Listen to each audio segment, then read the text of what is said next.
देखिए हर खबर यहीं पर, सब्सक्राइब कीजिए TV9 Bharatvarsh.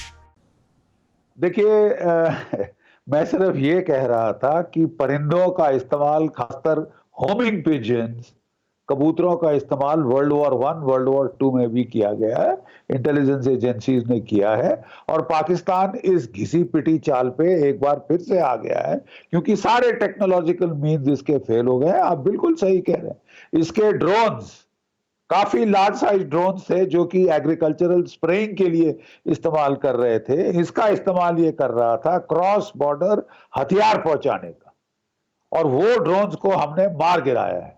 We have been able to shoot down those drones, to destroy those drones. तो अब कोई चारा नहीं रह गया, और जो मैसेजेस हैं, एक पिजन हथियार नहीं ला सकता पार, मैक्सिमम वो छोटा एक्सप्लोसिव चार्ज ला सकता है सुसाइड मिशन में, वो उसके बाद खत्म हो जाएगा वो पिजन, लेकिन ज्यादा बड़ा कैरी नहीं कर सकता चार्ज, तो वो केवल मैसेजेस ला सकता है। तो पिजन्स का इस्तेमाल मैं इसलिए कह रहा हूं कि ये बाबा आदम के जमाने की जो पुरानी टेक्निक है उसको फिर चलाया जा रहा है। That's not a surprise. When high tech gets to high tech, then to defeat that you resort, you go back, आप वापस जाते हैं बड़ी पुरानी टेक्निक्स पे। ये तरीका है वॉर में, to stay one step ahead of a two sided. Bakshi Sahab, ये जो इनकी तरफ से कबूतर उड़ाए जा रहे हैं, हिंदुस्तान तोते उड़ाने पर आ गया तो क्या होगा? साहब, हम इनके फाख्ते उड़ा देंगे। आप प्लीज सुनिए, पाकिस्तान को बिल्कुल क्लियर हो जाना चाहिए। अब तक तो कोई बेवकूफ से भी इंटेलेक्ट को समझ आ जाना चाहिए कि इंडिया अब रक्षात्मक होके इनकी स्पॉन्सर्ड टेररिज्म से नहीं लड़ेगा। उड़ी के बाद हमने सर्जिकल स्ट्राइक की, 2, 2.5, 3 महीने पाकिस्तान चुप रहा, फिर चुलबुली आई और उसने हमारा पुलवामा में बड़ा भारी एक मास कैजुअल्टी इंसिडेंट किया।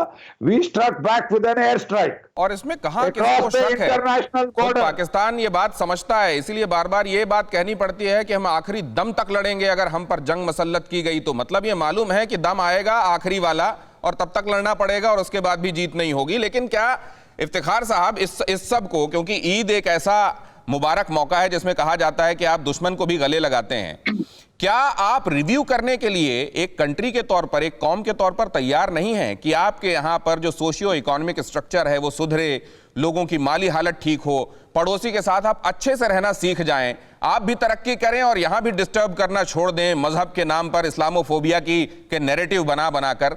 क्या यह मौका नहीं है कि इन तमाम बातों पर रिफ्लेक्ट किया जाए और चीजों को दुरुस्त किया जाए? अच्छा सर, अभी आपने माशाल्लाह जेडी बख्शी साहब के ख्यालात में मुझे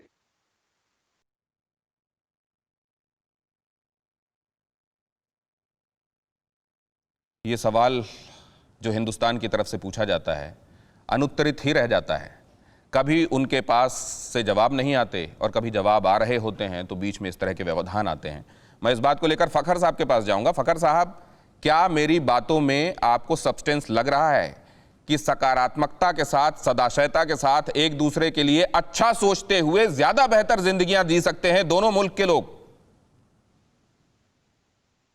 बिल्कुल दिनेश, बिल्कुल सही कहा आपने, लेकिन बात यह है कि ताली एक हाथ से बचती नहीं है। क्योंकि अगर पाकिस्तान, आप कहते हैं कि पाकिस्तान से आप ये बताइए फखर साहब, आपका जो पॉकेट स्क्वायर रखा हुआ आपने बड़ा अच्छा लग रहा है, वो ऑरेंज से कलर का, भगवे कलर का, अब मुझे वो अच्छा लगने लग जाए, मैं उस पर बदनियत हो जाऊं।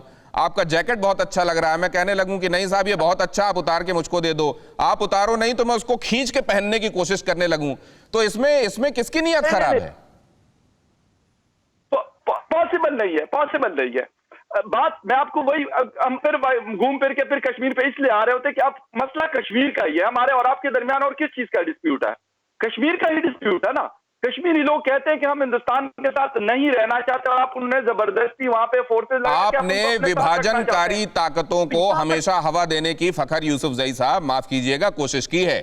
आपका वश चलता तो हैदराबाद में भी जो चल रहा था ना, जब यहां पर सारे स्टेट्स अपना अपना एक्शन दे रहे थे कि वो किसके साथ शामिल होंगे, आप हैदराबाद तक में हवाएं भड़का रहे थे। आपने जहां जहां जोर चला, अब तो क्या है, कश्मीर आपकी अप्रोच में है, बगल में आप डिस्टरबेंस फैलाकर वहां पर लोगों को कम्युनिकेट करके, इन्फिल्ट्रेट करा के वहां पे बड़ी आसानी से ये चीजें कर सकते हैं, इसलिए वो कर रहे हैं।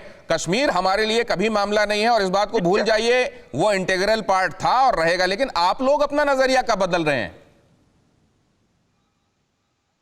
नहीं, बिल्कुल ऐसा नहीं है। जो आप बात कर रहे हैं ये बिल्कुल ऐसी नहीं है। इफ्तिखार साहब, आपकी आवाज बीच में आनी बंद हो गई थी, मैं आऊंगा तब आपकी बात सुनूंगा। आता हूं जीडी बख्शी साहब, आपके पास भी आ रहा हूं। प्रेम शुक्ला साहब जी, पाकिस्तान डिक्लेयर नहीं किया हो, पाकिस्तान और हिंदुस्तान के दरमियान एक डिस्प्यूट है और वो जब तक खत्म नहीं होता ये मसला हल नहीं हो सकता। जो आप बात कर रहे हैं कि खत्म हो जाएगा, आपके आर्मी चीफ ने, फकर साहब एक सेकंड, फकर साहब, पूना सेक्टर में एक सेकंड, फकर साहब मेरी बात तो बट इन करना जरूरी है यहाँ, माफ कीजिए बीच में रोक रहा हूं लेकिन जरूरी है।